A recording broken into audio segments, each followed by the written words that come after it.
Noticias Caracol, edición central.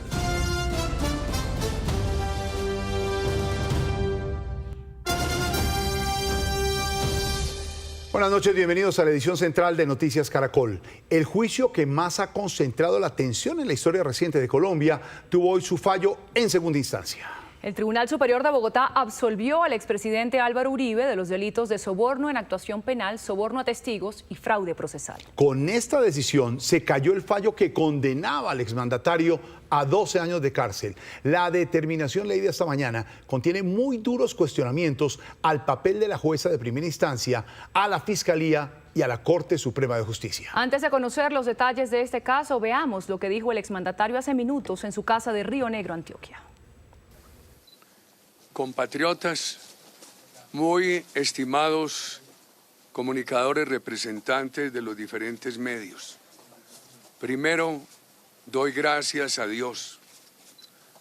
Gracias a mis abogados, el maestro Jaime Granados, el equipo de su oficina, con el doctor Barraza, el profesor Jaime Lombana, el equipo de su oficina, con el doctor Guillermo Uribe, los jóvenes abogados, Juan Felipe Amaya, Franklin Guevara, Víctor Mosquera, Alejandro Sánchez.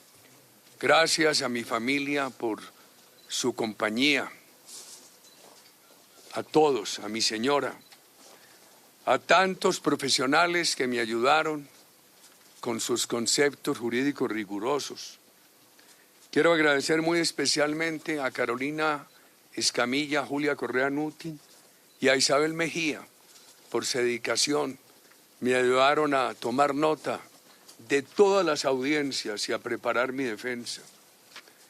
Gracias a ustedes en los medios de comunicación, a todos los medios de comunicación de Colombia, a los grandes, a los pequeños, a los medios comunitarios, por su paciencia. Al margen del tema político, expreso mi gratitud a Vicky Dávila y a Semana, que en su momento revelaron ante la opinión pública los fundamentos de este proceso. Gracias a mis compatriotas y a tantas personas de la comunidad internacional por sus mensajes, su apoyo y sobre todo por sus oraciones. Agradezco la solidaridad de tantos compañeros de lucha. Hago votos para que personas que resultaron involucradas en este proceso, como el doctor Diego Cadena y el magistrado Álvaro Hernán Prada, rápidamente puedan superar sus dificultades. Hoy recordé a mis profesores de la Facultad de Derecho de la Universidad de Antioquia, de ideas contrarias, opuestas entre ellos, como Carlos Gaviria y Nodir Agudelo. Sin embargo, infundían en la cátedra que la majestad de la justicia tiene que estar por encima de la política. Insistían a mis compañeros que preparaban para jueces que no juzgaran percepciones sobre el ser humano, que se restringieran al cotejo entre la norma jurídica y los hechos. Indicaban que para conocer al individuo, profundizaran en el individuo, sin dejarse impresionar por los juicios de amigos o adversarios. Ofrezco mis excusas a la justicia y a la Procuraduría por todo el tiempo que he quitado por este proceso. Lo único que les puedo decir es que he dicho la verdad a mis compatriotas a lo largo de esta extensa vida pública. Pido a la providencia energía y tranquilo discernimiento para trabajar por Colombia. Pido a la providencia que me dé toda la nobleza para luchar por este gran pueblo, del que me siento muy orgulloso en pertenecer, el gran pueblo colombiano. Muchas gracias a todos ustedes. En un fallo en segunda instancia que se extendió por más de 6 horas, la Sala Penal del Tribunal Superior de Bogotá absolvió al expresidente Uribe y tumbó su condena a 12 años de cárcel. Aquí los detalles.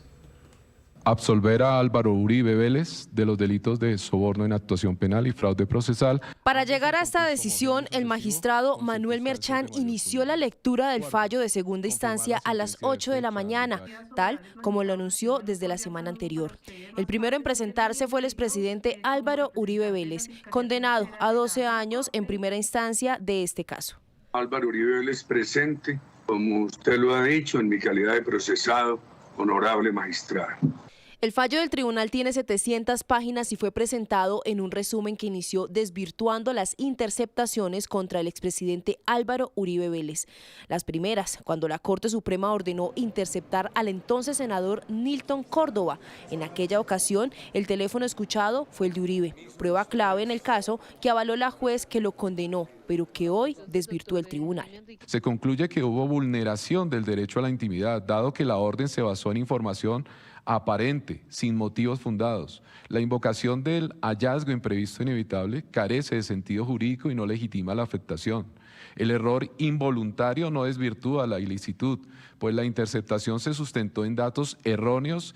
Así como descartó estas interceptaciones, los magistrados avalaron las otras que se hicieron en este proceso y en las cuales los investigadores interceptaron el teléfono de su abogado Diego Cadena, de quien escucharon conversaciones con Álvaro Uribe. El tribunal descartó el argumento de la defensa del derecho al secreto profesional cuando la conversación es entre cliente y abogado. La protección decae únicamente cuando la relación se desnaturaliza para facilitar conductas ilícitas. Se trae a colación casos jurisprudenciales relevantes en los cuales ha validado la interceptación cuando el abogado participa en un plan criminal. Se precisó que el secreto profesional no protege comunicaciones orientadas a la comisión de delitos.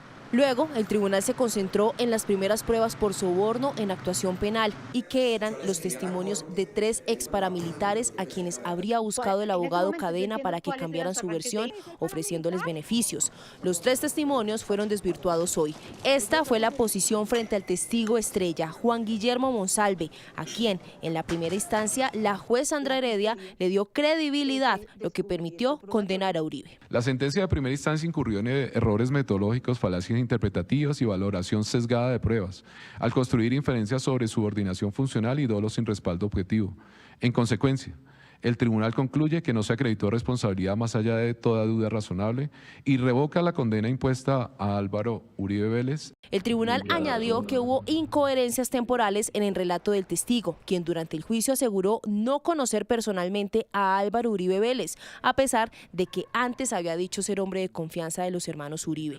Para el tribunal, el interés de Monsalve era obtener beneficios jurídicos, lo que era un indicio de que su testimonio no sería imparcial. Monsalve buscaba beneficios jurídicos, lo que motivó sus contactos con abogados, incluida la conversación en la picota sobre asesoría para postularse a la JEP o solicitar revisión judicial. Finalmente, en agosto del 2024, su abogado solicitó beneficios por colaboración eficaz ante el juzgado de ejecución de penas. Aunque el fallo afirma que Juan Guillermo Monsalve no obtuvo beneficios, ello se debe a la improcedencia derivada de la naturaleza de sus delitos y su rol como cabecilla, no a la ausencia de intención. Otro testigo clave en el proceso fue el exparamilitar Carlos Enrique Vélez, quien según la Fiscalía supuestamente recibió varios giros de dinero entre 2017 y 2018 por parte de allegados a Diego Cadena. Para la magistratura no se comprobó que el expresidente Uribe fuera determinador en este caso. No se acreditó ni directa ni indirectamente que Álvaro Uribe Vélez hubiera instigado a la comisión del delito de soborno en actuación penal, y la expresión, comillas, que digan la verdad, no puede interpretarse como intención de inducir falsedad. Por tanto, la Sala revocará la condena impuesta a Álvaro Uribe Vélez como determinador del delito de soborno en actuación penal en el evento de Carlos Enrique Vélez Ramírez y en su lugar lo absuelve por esta conducta. Por este episodio, el tribunal ordenó compulsar copias para que se investigue a Carlos Enrique Vélez por falso testimonio. El otro testimonio que el tribunal desestimó fue el de la exparamilitar Euridice Cortés, alias Diana.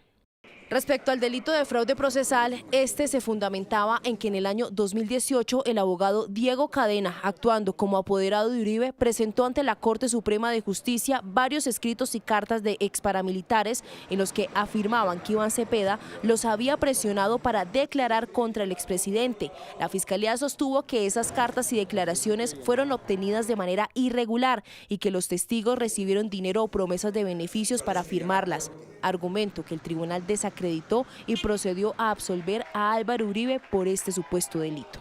No se demostró que las cartas contuvieran ilicitud con capacidad de inducir en error a los jueces. El uso del término libreteadas por la sentencia desvaloriza coincidencias entre testimonios calificándolas como texto acomodado, mientras resta credibilidad a divergencias, sin explicar por qué las manifestaciones concurrentes que niegan inducción a la falsedad debían expresarse de forma distinta si eran veraces. En conclusión, la ausencia de prueba directa inferencial sobre la falsedad y artificio idóneo impide configurar el tipo penal del fraude procesal. Por ello, se ha de revocar la sentencia de primera instancia. Con la absolución del tribunal se ordenó levantar la detención domiciliaria que estaba suspendida temporalmente y se ordenó borrar las anotaciones y antecedentes judiciales que le quedaban al exmandatario por este proceso. Durante la lectura del fallo, el magistrado Manuel Antonio Merchán desarmó uno a uno los argumentos de la jueza Sandra Heredia, quien falló este caso en primera instancia. Le atribuyó fallas, contradicciones y valoración sesgada en el caso del exmandatario.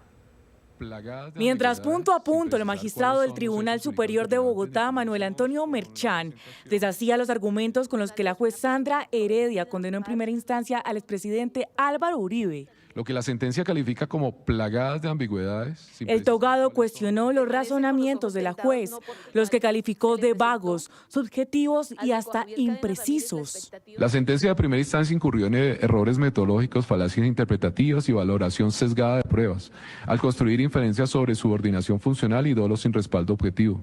Según el magistrado, la sentencia de la jueza Heredia fue contradictoria y además desmeritó testigos, descalificando testigos afines a la defensa por inclinación política o vínculos previos, mientras se acreditó sin igual exigencia a testigos a cargo con reconocida capacidad de invención como Carlos Enrique Vélez, cuya mendacidad fue admitida, pero se validaron a partes que respaldan la acusación. La sentencia incurre en contradicciones al exigir denuncia inmediata de ofrecimientos a testigos de la defensa. Los cuestionamientos incluso fueron más allá. La sentencia incurre en falacia de petición de principio al asumir como verdaderos los hechos que sustentan la acusación sin una valoración contrastable. Se parte de la premisa de que si una versión acusa a los hermanos Uribe es verdadera y si no, es falsa. Y sobre las grabaciones que fueron pieza central en este caso, Merchán aseguró que la orden judicial que las avaló en este proceso se basó en información errónea, configurando incluso una afectación a la intimidad. Se desestimó el dictamen pericial de informática forense sobre los mensajes extraídos del celular de Álvaro Hernán Prada, alegando que la conversación a formato HTML comprometía su integridad, pese a que el perito explicó que solo se simuló la visualización original sin alterar el contenido. Este rigor no se aplicó a las grabaciones obtenidas mediante relojes espía, ni a los chats presentados por la Fiscalía, que también carecían de secuencia. La Corte Suprema de Justicia será quien tenga la última palabra sobre este caso. La decisión de la Sala Penal del Tribunal Superior de Bogotá no fue unánime. La magistrada Leonor Oviedo salvó su voto y sustentó las razones de su decisión. Para la magistrada Leonor Oviedo, la sentencia de primera instancia en contra del expresidente Uribe, que lo condenaba a 12 años de cárcel, debió ratificarse. La única decisión posible era confirmar la sentencia. La togada, que estuvo en desacuerdo con sus compañeros de la Sala Penal del Tribunal Superior de Bogotá, explicó los motivos para presentar su salvamento de voto. Debió confirmarse en su totalidad. Como quiera que del estudio de las pruebas introducidas en el juicio oral y público, se evidencia que la conducta del procesado Álvaro Uribe Vélez se subsumen los tipos penales de soborno en la actuación penal y fraude procesal, bajo el título de imputación de determinador. Para Oviedo, argumentos como presuntos vicios de ilegalidad y la inviolabilidad de las comunicaciones abogado-cliente para excluir las interceptaciones al expresidente Uribe, que tuvieron en cuenta sus pares, no eran suficientes para no permitir su valoración en esta etapa procesal. La exclusión decretada carece de soporte en este marco y no encuentro razón válida para prescindir de esos elementos de convicción. Correspondería entonces incorporar esas comunicaciones al debate y someterlas a su valor. Y agregó que a su juicio no había motivación para contrariar el precedente judicial marcado por la Sala de Instrucción de la Corte Suprema en 2019, que ya había negado la exclusión de dichas pruebas. Se debió respetar tal postura del superior jerárquico y funcional. Desconocer aquella línea vulnera la seguridad jurídica y el precedente judicial, porque erosiona la expectativa de las partes y de la comunidad sobre las decisiones consistentes en un mismo caso. Frente a los delitos de soborno en actuación penal y fraude procesal imputados a Uribe, señaló: resulta entonces claro que las conductas atribuidas al procesado son imputables a título de dolo, pues la prueba incorporada al juicio demuestra el conocimiento de los hechos, la conciencia sobre su ilicitud y la voluntad dirigida a producir el resultado típico. La magistrada se apartó de la decisión mayoritaria de la sala de absolver a Uribe porque consideró que el proceso daba cuenta de su responsabilidad en los hechos. Para el senador Iván Cepeda, acreditado como víctima en el proceso por el que fue absuelto el expresidente Uribe, el tribunal ignoró todas las pruebas contra el jefe de Estado. A pesar de esto, acata su veredicto. Para las víctimas encabezadas por el senador Iván Cepeda, el Tribunal Superior de Bogotá ignoró todas las pruebas en contra del expresidente Álvaro Uribe, que le dieron motivos suficientes a la jueza Sandra Heredia para condenarlo en primera instancia. En la decisión mayoritaria de esta sala advertimos, en primer lugar, una ausencia de valoración probatoria en los hechos jurídicamente relevantes. Fueron ignorados de una manera absolutamente clara. Para ellos, el tribunal se abstuvo de, por una parte, valorar y apreciar pruebas mostradas en el juicio, mientras que a otras pruebas les dio un valor que no tenían, según ellos, tergiversando su contenido. Vamos a respetar a la Administración de Justicia, pero evidentemente no estamos de acuerdo con la intervención de la mayoría de la sala, porque además se han dejado de lado muchísimos elementos de convicción que además no han sido tenidos en cuenta. Esta decisión, por ejemplo, considera como abogado Álvaro Uribe Vélez al señor Cadena cuando contra él hay decisiones de sanción disciplinaria en firme por haber abordado en estos mismos hechos su profesión de manera contraria a los deberes de los abogados. Para el senador Iván Cepeda, los derechos de las víctimas fueron vulnerados y apelarán al recurso de casación ante la Corte Suprema de Justicia. Contrario a cualquier ilusión que haya por parte de la defensa de Álvaro Uribe o de Álvaro Uribe mismo de que aquí termina este litigio judicial, pues debemos decir que estamos totalmente decididos a continuar el camino de búsqueda de la justicia y de la verdad para las víctimas que hoy sufren efectivamente una negación. Sentimos violados nuestros derechos como víctimas. Una vez radicado el recurso de casación, la sala especializada en la Corte Suprema de Justicia tendrá hasta 5 años para poder tomar una decisión final, en este caso contra el expresidente Álvaro Uribe. Como ustedes lo veían, el senador Iván Cepeda es una de las víctimas que interpondrá recurso de casación ante la Corte Suprema de Justicia. ¿En qué consiste este recurso? ¿Cuánto tardaría en resolverse? Catalina Vargas nos explica. Después del veredicto del Tribunal Superior de Bogotá, ¿qué sigue contra el expresidente Álvaro Uribe Vélez? Pues el caso vuelve a la instancia donde inició, es decir, la Corte Suprema de Justicia a través de un recurso de casación. Este recurso es una herramienta procesal extraordinaria a la que se puede recurrir cuando se cree que hubo un error en alguna de las decisiones que se tomó y se busca corregir estos errores. Si se mantenía en firme la condena de primera instancia, quienes podrían interponer este recurso de casación eran la defensa del expresidente Álvaro Uribe Vélez o la Procuraduría. Pero como ya se vio en este caso, el Tribunal Superior de Bogotá tomó la determinación de absolver al expresidente, por lo que, como también ya lo han anunciado, quienes presentarán este recurso ante la Corte son los representantes de víctimas y también podría hacerlo la Fiscalía General de la Nación. El término para resolver este recurso de casación es de 5 años, es decir, la Corte tiene 5 años para resolver este recurso extraordinario extraordinarios, de los cuales podría tardarse entre 12 y 18 meses en admitir el recurso o no. 3 expresidentes de la República se pronunciaron sobre la noticia del día, el fallo en segunda instancia que absolvió al expresidente Álvaro Uribe Vélez. ¿Qué dijeron los exmandatarios? Le preguntamos a María Camila Roa.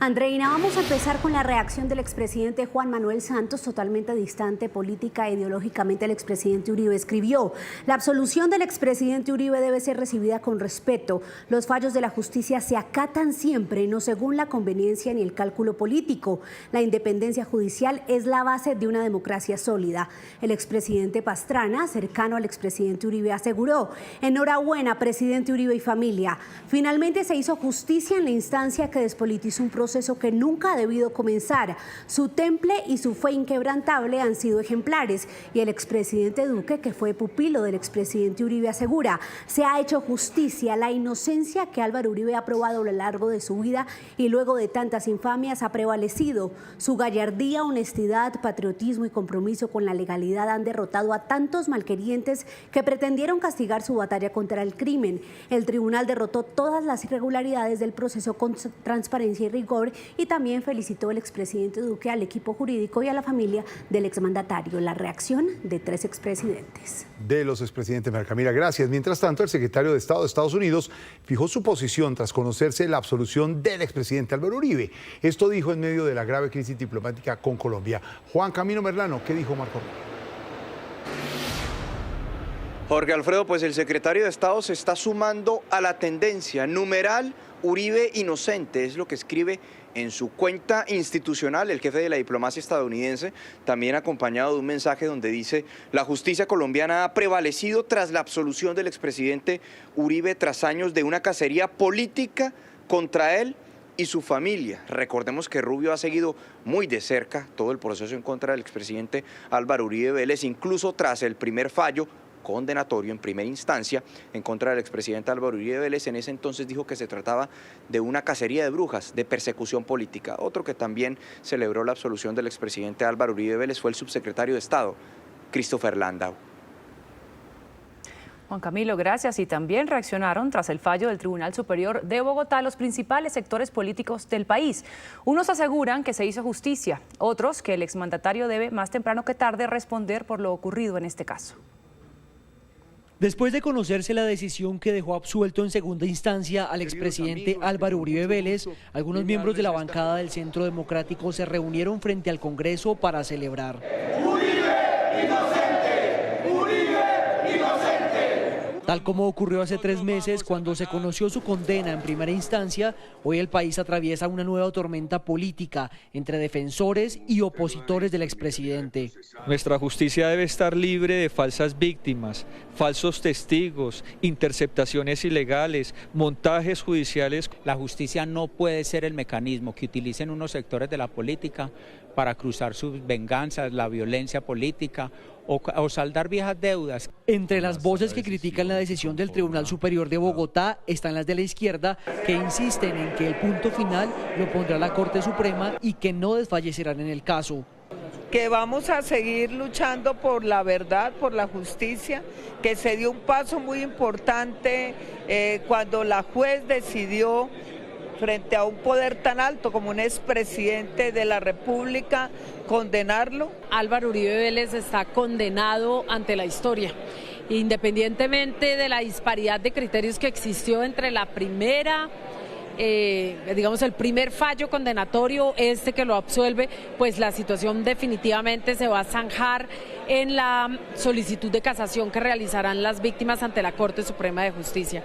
A pesar de que distintas orillas políticas defienden o rechazan la absolución del exmandatario, otros congresistas piden que se respeten las decisiones de la justicia colombiana. Los fallos hay que acatarlos, es un fallo en segunda instancia y entiendo que el país está muy polarizado, pero hay que hacerle caso a la justicia y respetar. Los fallos en justicia siempre se acatan, no puede ser cuando me gusta celebro y cuando no me gusta cambiemos la Constitución, la ley o quememos todo. Y como era de esperarse, las posturas están divididas. Quienes cuestionaron hace 3 meses a la jueza Sandra Heredia hoy celebran, mientras que los que pidieron respeto por el primer fallo hoy le piden a la Corte Suprema tomar la última palabra. Buenas noches. En agosto de este año crecieron las importaciones colombianas un 5,7%. Compramos al exterior bienes y servicios por 5.850 millones de dólares. Hubo un crecimiento en las importaciones desde China. En contraste, cayeron las importaciones desde Estados Unidos. Y como este año estamos comprando mucho más de lo que estamos vendiendo al exterior, se disparó el déficit comercial, el hueco comercial de Colombia, un 54,4% entre enero y agosto, llegando a 10.633 millones de dólares, reporta el DANE. A propósito de temas comerciales, entre enero y septiembre se dispararon las exportaciones de aguacate Hass colombiano, más de un 46%, llegando a 147.013 toneladas, destaca Corpo Hass. En más noticias, Merco reveló el ranking de los empresarios con mayor reputación durante este 2025. Este es el top 5. En primer lugar, Juan Carlos Mora, presidente de Bancolombia. En segundo lugar, don Arturo Calle. Después, Beatriz Fernández de Crepes and Waffles. David Vélez, fundador de NU. Y Jorge Mario Velázquez, presidente del grupo Argos. Hoy el dólar tuvo una pequeña caída, tasa representativa para mañana será de 3.876 pesos con 60 centavos. Subió el petróleo Brent hasta los $61 con 32 centavos por barril. También sube el café, precio de referencia para mañana, 3.143.000 pesos por carga en promedio. Continúe con Noticias Caracol. En Pueblo Viejo, Magdalena, una iniciativa ecológica transforma la contaminación en oportunidad. Con creatividad y compromiso, la comunidad transforma el plástico que afectaba una ciénaga. Hola, mi nombre es Diego Rincón. Soy Gira Camargo Hernández y esta es mi historia. El Mar Caribe es uno de los escenarios más hermosos del planeta y conserva gran riqueza en fauna y flora, pero el plástico amenaza el equilibrio de este ecosistema. Buscamos con Manle transformar esa retórica del territorio y de demostrarles que la gente el problema no es solo las basuras y que las basuras también pueden ser parte de una solución. Con máquinas especializadas, estos jóvenes emprendedores usan bolsas y restos de botellas de plástico para fabricar camisetas y bolsos, entre otros artículos. Trabajan en muebles, hacen muebles, sillas, mesas, hacen bandejas, también logran hacer camisetas, bolsos. Con pocos recursos, pero con el amor al mar, estos jóvenes usan el plástico para emprender y generar una economía basada en la ecología. Es por eso que Gina Camargo y Diego Rincón son colombianos que hacen historia. A finales de noviembre sería reabierto el kilómetro 18 de la vía al Llano. La ANI está retirando el derrumbe y se espera habilitar la vía en unos 40 días. Así está el panorama en la vía al Llano, cerca al kilómetro 18, afectado por un derrumbe hace casi 2 meses. Pese a las medidas de movilidad, las largas filas de vehículos son el pan de cada día. Tras un giro de 9.150 millones de pesos para atender la emergencia, el gobierno aseguró que se dará reapertura en ese punto a finales de noviembre, aunque la concesión no está de acuerdo con las obras de remoción que adelanta la ANI. Nosotros hemos mandado comunicaciones solicitando que nos indiquen qué es lo que se va a hacer o qué se está haciendo y cómo van a dar ese carril o 2 carriles a la vía. No, nosotros vemos que están retirando material, están haciendo terrazas de abajo hacia arriba, lo cual no estamos de acuerdo.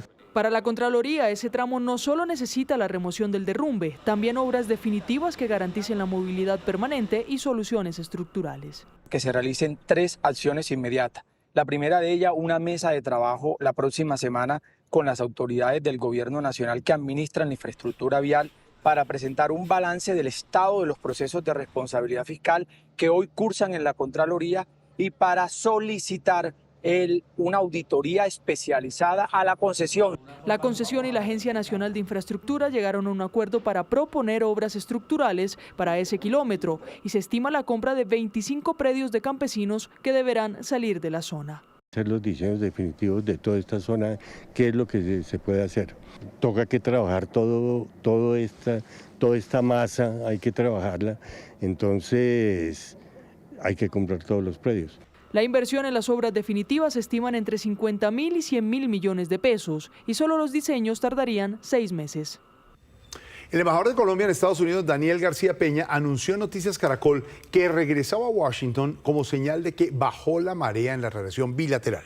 En la capital de Estados Unidos, el senador republicano Bernie Moreno dijo que por ahora no habrá aumento de aranceles a Colombia, pero reveló que propuso al gobierno Trump aplicar sanciones individuales al presidente Petro y a su círculo más cercano. Juan Camilo Merlano, ¿qué más dijeron hoy sobre Colombia en el Congreso estadounidense? Jorge Alfredo, lo más reciente es una audiencia que se realizó en el Senado de los Estados Unidos sobre la amenaza de Hezbollah en América Latina. Allí se dijeron dos cosas. La primera, la preocupación tanto de senadores como exfuncionarios del FBI y del Departamento del Tesoro por la presencia de Hezbollah en Colombia, concretamente en Maicao, y sugirieron que durante el actual gobierno del presidente Gustavo Petro no se están adelantando esfuerzos en contra de este señalado grupo terrorista. Y lo otro tiene que ver con lo que calificó un exfuncionario del Departamento del Tesoro, Marshall Billingsley, para antiterrorismo y para sanciones, de supuestos dineros sucios del régimen de Nicolás Maduro que financiaron regímenes o campañas políticas en nuestra región, y señaló que la campaña del presidente Gustavo Petro recibió recursos del régimen de Nicolás Maduro para su campaña. Esto en medio de las denuncias del senador republicano Bernie Moreno y la búsqueda de sanciones contra el gobierno Petro. Un pulso inusual pareció darse en el Partido Republicano entre las posturas de los senadores Lindsey Graham y Bernie Moreno. El primero pidió aranceles para Colombia. El segundo inmediatamente trató de disuadir al presidente Trump de tomar esa decisión, aparentemente lográndolo. Y mire, las aranceles no son necesarias porque el país no está contra los Estados Unidos. Colombia y los colombianos son amigos de los Estados Unidos, y los Estados Unidos son amigos del pueblo de Colombia. Finalmente, con base en las conversaciones que usted está teniendo con el presidente Trump, con la gente de la administración, ¿es posible que no se apliquen los aranceles a Colombia? Por ahora eso no es el plan es lo que acabo de decir. Los aranceles no es algo que estamos construyendo ahorita. En lugar de aranceles, la fórmula que propuso Bernie Moreno y que dice que tiene el visto bueno de la Casa Blanca es sanciones individuales al presidente Petro y su círculo más cercano. Moreno lanzó una acusación de peso contra Petro, que va en línea con lo que dijo Trump hace unos días, calificándolo líder narcotraficante. Vamos a investigar la corrupción de cómo recibió Petro dinero de los narcotraficantes en la elección. Esa investigación ya está viva, pero vamos a ponerla en un progreso más rápido para ver exactamente qué pasó.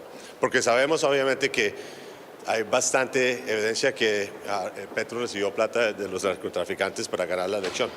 Segundo, poner él, la familia y los asociados de él en una lista que se llama OFAC para ver dónde está el dinero que ha sacado del país. La inclusión en la lista OFAC o Clinton implica bloqueo de activos en Estados Unidos y prohibiciones a transacciones en el sistema financiero. Moreno incluye en su propuesta nombres de familiares del presidente Petro, funcionarios del gobierno y políticos afines. El expresidente francés Nicolas Sarkozy cumplirá una condena de 5 años de cárcel por irregularidades en la financiación de su campaña en 2007. El exmandatario llegó a la prisión La Santé, escoltado y acompañado de su esposa.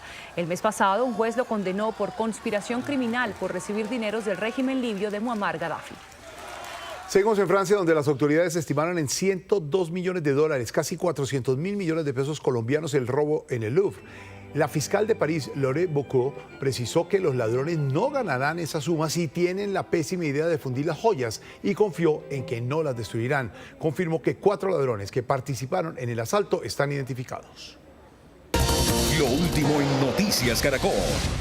Mucha atención, el general en retiro William Rincón fue designado por el presidente Petro como el nuevo director de la Policía Nacional. El alto oficial fue director de Carabineros, inspector general y comandante en el departamento de Cesar. El oficial iniciará el proceso de reincorporación para suceder en el cargo al general Carlos Fernando Triana. Con esta información terminamos las noticias. Nos vemos a las 11:30 de la noche, última edición con Andreina. Ya viene Desafío Siglo XXI. Esto es Noticias Caracol, primero la gente. Buenas noches.